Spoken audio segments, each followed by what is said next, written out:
네, 반갑습니다. 투자의 맥을 정확히 짚어드리는 맥정 코치입니다. 자, 오늘 우리 기술 차트 보면서 이제 가슴 쓸어내리시는 분들 좀 많으셨을 겁니다. 결국 이제 제가 우려했던 그 시나리오대로 오늘 장중에 무려 10% 가까이 좀 하락을 했죠. 뭐 꼬리를 달긴 했지만 제가 이 우리 기술은 최근에 이 영상들 매일같이 좀 올려드리고 있는데 이 하락에 대한 좀 경고를 좀 계속적으로 해드렸어요. 그러니까 뭐 댓글로 누군가는 좀 이 우리 기술에 대해서 너무 비관적으로 보시는 거 아니냐 뭐 이렇게 이야기도 하시더라고요. 근데 이 주식시장은 우리가 또 이 감정으로 대응하는 곳이 아니잖아요, 그죠? 이런 기술적 신호가 명확하게 뜨면 그죠? 위험을 미리 제가 좀 읽어드리고 그걸 좀 준비를 할 필요가 있다.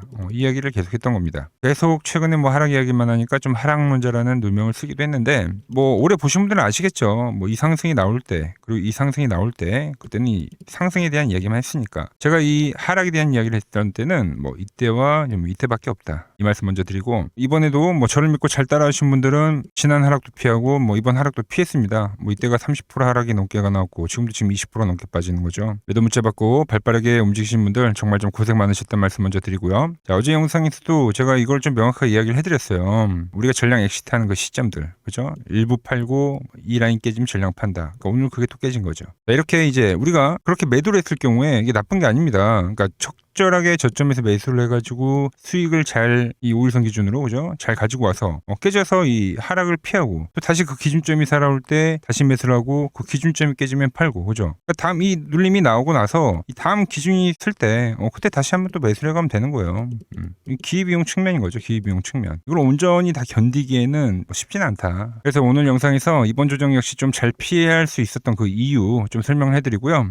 이게 앞으로 이제 주식시장에서 좀 계속해서 반복하는 패턴입니다. 그죠? 그 부분에 대해서 좀 말씀드리고 그리고 가장 중요한 이 우리 기술에 대한 다음 진입 타점, 다음 시나리오를 좀 냉정하게 짚어보도록 하겠습니다. 본격적인 설명에 앞서서 오늘 영상의 시청료도 아래에 있는 좋아요 하나면 충분합니다. 자, 돈 드는 거 아니니까 아래 엄지척 버튼 지금 바로 한 번씩 꼭 눌러주시고 저는 이 우리 기술의 하락론자가 아니라 조정 이후에 다시 한번 파동이 나올 수 있다고 보고는 있습니다. 자, 저와 같이 생각하신 분들은 댓글로 이렇게 상승이라고 댓글도 한 번씩 좀 부탁드릴게요. 여러분들이 댓글을 많이 들어주셔야지 유튜브 알고리즘이 이 영상을 여기저기 좀 뿌려주고 그렇게 또 제 영상을 보고 모인 우리 주주님들이 하나의 주포가 되고 세력이 되어서 이때와 같은 또 온전한 상승 같이 먹을 수 있는 거니까 좋아요 댓글 지금 바로 부탁드릴게요. 자, 차트 보면서 바로 설명 시작하겠습니다. 자, 여러분, 자, 일단 이 우리 기술 같은 종목을 대응을 할 때 가장 먼저 해야 될 게 뭐냐, 바로 이 세력들이 설계한 그 판때기를 우리가 좀 읽어야 돼요. 알 필요가 있다. 세력에 대한 흐름을 뭐 누군가는 공시를 뜯으면서 이야기를 할 거고 뭐 누구는 뭐 이 산업에 대한 뭐 방향성을 이야기를 할 거고, 그죠? 저는 그걸 이제 이 기술적으로 뜯고 있는 거죠. 그래서 여러분들에게 이야기했던 게 종목마다 세력들이 이 주가를 컨트롤할 때 유독 그 공을 들여서 관리하는 그 선이 하나 있어요. 네.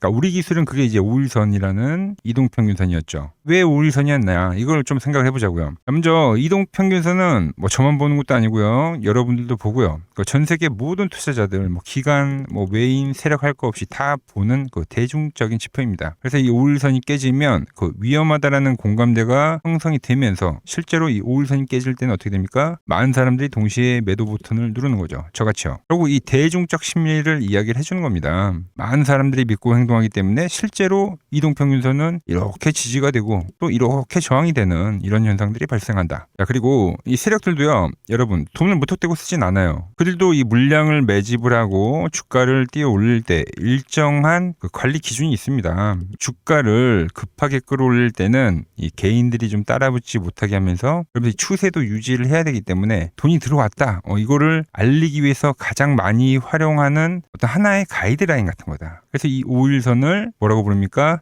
세력선이라고 부르는 거예요. 그래서 5일선 타고 가는 종목을 매매를 해라, 뭐 이런 말이 나올 정도잖아요. 그래서 이 세력들이 이번 파동처럼 이 5일선을 깨지 않고 가겠다라고 설계를 해버리면은 그 선에 닿을 때마다 어떻게 됩니까? 네, 이런 매수들이 들어오는 겁니다. 그럼 되게 방어를 해버리는 거죠. 주가 방어를. 반대로 물량을 털기로 마음을 먹으면 그 선을 이제 조금씩 깹니다. 과감히 깨버리는 거죠. 공포를 만드는 거예요. 공포 매물을 만든다. 자, 여러분, 제가 이 이평선 평균값이다, 뭐 이거 강조 많이 해드렸죠.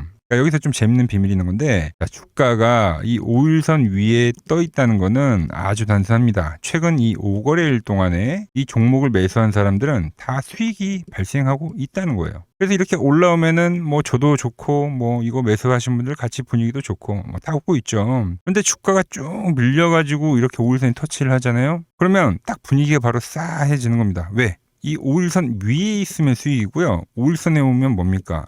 수익률이 이제 0이 되는 지점이에요, 그게. 그래서 이 5일선에 올 때마다 어떤 심리적 충돌이 생기냐면은, 자, 기존 보유자들은 내 본전은 깨지기가 싫은데 하면서 버티겠죠. 그리고 이 종목 5일선 타고 가는 걸 알고 있는 사람들은 뭐 눌림목이니까 이 5일선에서 매수를 한번 해볼까라고 이 들어오는 힘, 이 두 힘이 만나면서 이렇게 탁탁 튕겨져 오르는 거, 이게 바로 이 5일선 지지 매매 핵심이 되는 겁니다. 그래서 이렇게 5일선 타고 가는 건 여전히 세력들이 자기 판을 좀 주도한다, 이기고 있다, 이런 뜻이라는 거죠. 반대로 지금처럼 선이 깨졌다, 그건 이미 이제 세력들이 물량 정리를 들어가던가 이거를 이제 지지하고 올릴 그 의사가 좀 사라졌다, 뭐 이렇게 우리가 강력한 신호로 받아들일 수 있는 거죠. 그래서 제가 이 5일선이 깨지면 일단 도망치라고 입에 가시가 돋도록 말씀드린 겁니다. 그리고 나서 현재 하락이 진행이 되고 있는데, 그런데 이제 이런 이야기를 하면 이런 분들 계실 겁니다. 아니 코치님, 바로 밑에 11선이 있잖아요. 여기서도 반등이 나올 수도 있는데 왜 이 5일선 깨지자마자 팔라고 하십니까? 네, 아주 좋은 질문이에요. 그런데 여러분, 주식에도 이 급이란 게 있잖아요, 그죠? 그러니까 5일선을 치고 가는 거는 우리가 이 강세, 초강세 종목이라고 해요, 그죠? 근데 이 5일선을 깨고 이렇게 11선까지 내려왔다? 이건 이미 이 상승 탄력이 템포 꺾인 거죠. 그러니까 죽었다는 거죠. 그러니까 뭐 세력들이 난 좀 이제 좀 천천히 가볼래, 아니면 일단 좀 물량을 털고 가볼까? 뭐 이렇게 이야기를 하는 거랑 똑같다는 거예요. 물론 여러분들이 궁금해하신 대로 이 11선에서 반등 나올 수도 있죠. 하지만 이 5일선이 깨진 시점부터는 이미 우리는 이 불확실성의 영역에 들어왔다. 11선에서 반등을 하면 정말 다행이지만 거기서 많이 밀리면요, 여러분들, 그때는 요거 빠지면 20%인데 저 보세요, 아주 간단하잖아요. 이때 보시면 돼요. 여기서도 5일선 깨지면은 십자봉대의 방향성 조심해야 되니까 물량을 일부 털으시라고 분명히 말씀드렸죠. 근데 뭐 워낙에 꼴이 강하고 11선 반등 나오고 하니까 어쨌든 사람들 어떻게 됩니까? 마이너스 30%짜리 음봉 맞는 거예요. 이날 음봉만 마이너스 30%죠, 그죠? 고점 대비면 거의 40% 빠지는 겁니다, 이틀 만에. 그러니까 상승분을 다 토한다는 겁니다. 너무 결과론적인 이야기라는 겁니다, 그건. 그래서 이 5일선이 깨지고 일단 수익을 챙기고 현금을 우리가 치고 있으면 기회비용이 생기고, 뭐 11선에서 지지가 되면 다시 만약에 내일 뭐 11선 지지로 5일선 돌파가 나와요. 그래 쳐요. 그럼 그때 다시 사면 되는 거예요. 이게 바로 제가 강조하는 이 기회비용. 소중한 자금을 위험한 곳에 방치하지 말아라. 그래서 이미 이 우리 기술은 지금 5일선을 타고 가다가 깨졌기 때문에 말씀드린 대로 이미 세력들이 운전대를 좀 느슨하게 잡았다는 증거라고도 볼 수가 있습니다. 자, 이렇게 좀 설명을 해드리니까 제가 왜 이때는 가져가라고 했고 이때는 가져가라고 했고 왜 이때는 팔라고 했는지 좀 이해가 되시죠? 그럼 이 아래에 있는 좋아요 한 번씩, 꼭 좀 한 번씩 부탁드리고요. 자, 그럼 이제 우리가 이 현재 위치에서 우리 기술을 좀 어떻게 봐야 할지 설명을 해드리면은, 오늘도 물론 아래 꼬리를 달면서 또 급반등하는 거 아닌가라는 이 기대감을 주고 마감을 했습니다. 내일도 그럴 수 있죠. 여기서 중요한 거는 저점을 높이던 종목이 여기서부터 지금 어떻게 되고 있습니까, 여러분들? 저점을 낮추고 있잖아요, 그죠? 그러니까 반발 매수에 들어오죠. 근데 고점을 높이나요? 여기 저점과 고점을 높이는 걸 상승이라 표현을 하고 저점과 고점을 낮추는 걸 조정이라 표현을 하는데, 여기 그러니까 조정으로 해석을 하는 게 맞다는 겁니다. 회복을 하고 치면은 그때 좀 다시 보자. 일단 힘이 느슨해졌다. 자, 제가 좀 하나 좀 예를 들어볼까요? 그러니까 왜 고가권에서 이 고점을 못 치는데 밀릴 때마다 이 아래 꼬리가 달리는지. 그러니까 대기 매수자들을 흡수를 하는 겁니다. 버팀으로써 어때요? 매도를 말씀드렸지만 버티신 분도 있을 거 아닙니까? 버티게 만드는 거예요, 못 나가게. 그렇기 때문에 아래에서는 항상 이렇게 매수가 강하다. 종목을 하나 예시를 들으면서 말씀드리면 또 들어갑니다. 원희골딩스. 자, 원희골딩스 보면은 이때도 어떻게 됐냐면요, 이때 같은 그림 나올 수도 있겠네요. 11선을 기준으로 주포가 원희골딩스 거를 올렸어요. 계속 이때도 깨졌는데 장중에 이때도 뭐 조정장이나 그랬을 거예요. 그래서 이 종가상으로 계속 11선 안착을 하고 뭐 한 번 더 고점을 높이기도 했습니다, 그죠? 계속 지켰어요. 종가상 이게 딱 깨지니까 이 음봉이 떨어지더라는 거죠. 그러니까 이렇게 이미 흔들림이 발생한 것 자체가, 물론 이런 어떤 고점을 높이는 파동도 충분히 나올 수 있지만 멀리 치고 갈 수는 없다. 이미 힘에 대한 균형이 깨진 거예요, 여기서부터, 그죠? 그래서 이 고점에서 아주 살짝 고점만 높이고 또 똑같이 고점을 못 높이는 형태가 나오더니 다시 한번 깨짐이 발생하더니 엄청나게 급락을 만들었다는 겁니다. 그러니까 이런 게 떨어질 수도 있다는 거예요. 이 전체적인 상승에 대한 되돌림이요, 그죠? 그래도 어마어마하게 올라왔잖아요, 그때. 그래서 여기서는 좀 시간에 대한 텀을 두고 기다려보자. 그 기준이 다시 살아나면 제가 또 빠르게 영상을 올려드릴 거니까요. 아시겠죠? 근데 제가 이제 가장 중요하게 생각하는 건 뭐냐면, 우리 기술이 조정이 나오더라도, 이런 큰 조정이 나오더라도 그 종목이 끝났다라는 이야기를 하는 게 아니라, 기준이 깨졌기 때문에 정리를 했으면 그 기준이 그 살아나는 라인이 있을 거 아닙니까? 그죠? 그때 한번 다시 매수를 해서 이 다음 파동을 노리자는 거예요. 파동. 단기 거래가 아니라 제가 이런 추세를 먹는 거잖아요. 단기 추세를. 깨지면 팔고 단기적 추세를. 그죠? 여러분들. 우리 기술도 강하게 올라왔다가 전체적인 되돌림이 한번 나오는데 이 다음 파동 충분히 존재할 수가 있습니다. 그만큼 정말 센 종목이에요. 조정이 나오면 분명 다시 한번 또 기회가 되는 종목이다라는 거죠. 그 기회를 이제는 준비하자고 여러분들께 계속적으로 이야기를 해드리는 겁니다. 자, 그래서 말씀드린 대로 일단은 좀 시간의 텀을 두고 이 조정을 충분히 보자. 물론 워낙 제가 말한 대로 강한 종목이기 때문에 조정폭이 생각보다 적게 나오고 더 빠르게 전환을 할 수도 있습니다. 그래서 우리가 미리미리 지금 준비를 해야 되는 거예요. 그런데 제가 영상을 이제 매일 저녁에 업데이트를 해드리고 있잖아요. 당연히 제 영상을 보고 대응을 하면 늦을 수밖에 없죠. 그래서 제가 이 실시간으로 함께 하신 분들에게는 제가 문자로 지금 타점을 챙겨드리고 있는데, 저랑 이제 함께 하실 분들 이 아래 번호 보이시죠? 010-618-5019로 이렇게 맥점이라고 남겨주시면은 제 여러분들 번호를 다 저장을 해둘 겁니다. 그래서 뭐 이렇게 수익을 챙겨야 될 때, 뭐 매수를 해야 될 때, 뭐 이런 타점들을 문자로 다 보내드리고 있으니까 함께 하실 분들은 맥점이라고 두 글자 남겨주시면 됩니다. 자, 그리고 내일 저녁에도 분명히 이 우리 기술 영상 올려드리면서 어디서 잡아가야 될지 그 흐름을 보고 지금 자세하게 분석해서 매일같이 좀 영상 올려드리고 있습니다.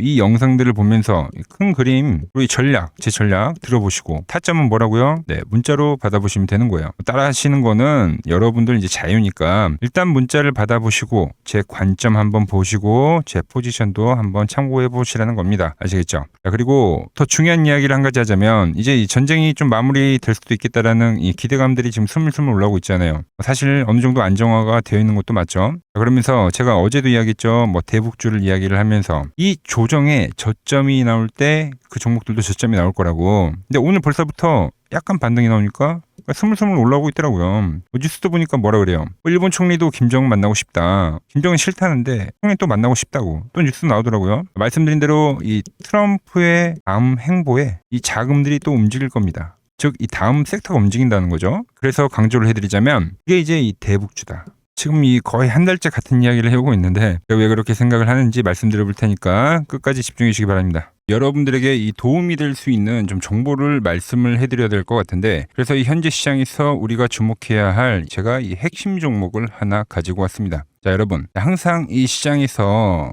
이러한 이 위기는 분명 존재했습니다. 하지만 그 위기 뒤에는 항상 기회가 뒤따랐다는 거죠.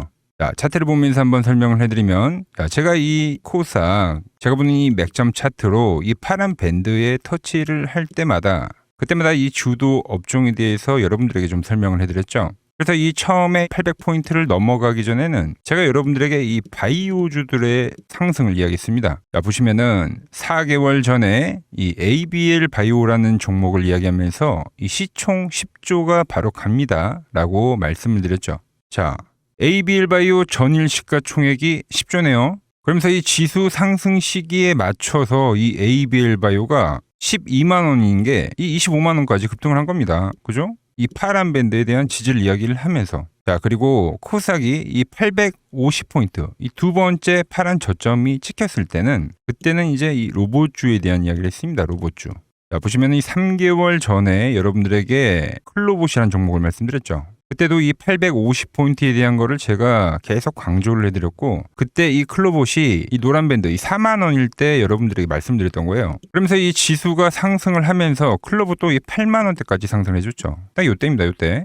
자, 그 뒤에는 제가 이 1000포인트에 대한 돌파를 말씀드리면서 그때 이제 이 우리 기술과 이 한미 반도체, 즉 이 반도체 부품주에 대한 이야기와 이 에너지에 대한 이야기를 했죠.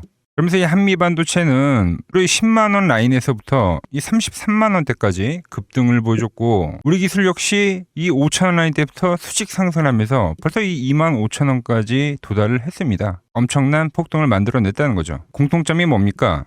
지수의 하락 그 막바지에서는 다음 이 주도주가 생기거나 이 새로운 테마가 형성이 되었다. 이번에도 마찬가지죠. 이번 조정기가 마무리가 되면 나오는 거는 이 새로운 테마와 주도주입니다. 그래서 오늘은 제가 그 이야기를 좀 해보려고 하는 거예요. 자, 저는 이 다음 테마는 여러 테마들이 물론 발생하긴 할 건데 제가 주목하는 거는 이 대북주입니다. 대북주.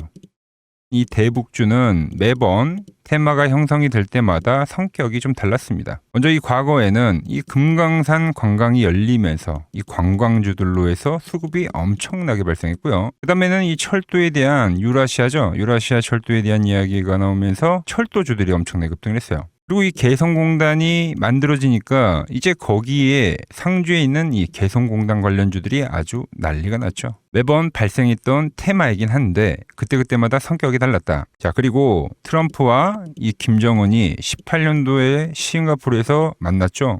그때는 이 비료주들 그리고 이 모든 섹터들이 전체적으로 상승을 하는 움직임이 나왔습니다. 자, 그런데 이번에 다시 한번 이 대북주에 대한 움직임을 우리가 예의주시해야 된다는 거죠. 자, 이미 시작을 한 종목도 있습니다. 최근에 이 트럼프가 김정은 이야기를 꺼낼 때마다 올라왔던 게 이 코데지 컴바인이죠. 이미 시작을 했고 이 밴드에 대한 지지를 받으면서 이번 투매에서도 밴드에 대한 지지를 받으면서 대장에 대한 역할을 하고 있다. 그런데 제가 이미 올라온 거를 말을 한 사람이 아니죠. 저는 이 이란과에 대한 전쟁이 마무리가 되면서 이 트럼프에 대한 다음 행보는 이 로켓맨을 향해 갈 확률이 지금 매우 크다라고 보고 있습니다. 자, 트럼프 입장에서는 이것보다 정치적으로 이 트럼프에 대한 이미지를 개선할 만한 게 없어요. 여러 가지에 대한 이 시나리오들, 퍼즐들이 맞춰지고 있는데 그래서 설명을 좀 해드리면 저는 이 대전환의 서막이 지금 현재 열리고 있다고 보고 있습니다. 최근 흐름을 보자고요. 먼저 우리가 볼 수 있는 거는 이 김정은에 대한 전략적 분리를 볼 수 있습니다. 최근에 이 한국은 적이지만 이 미국은 뭐라고요? 이 대화에 대한 상대라고 표현을 했죠.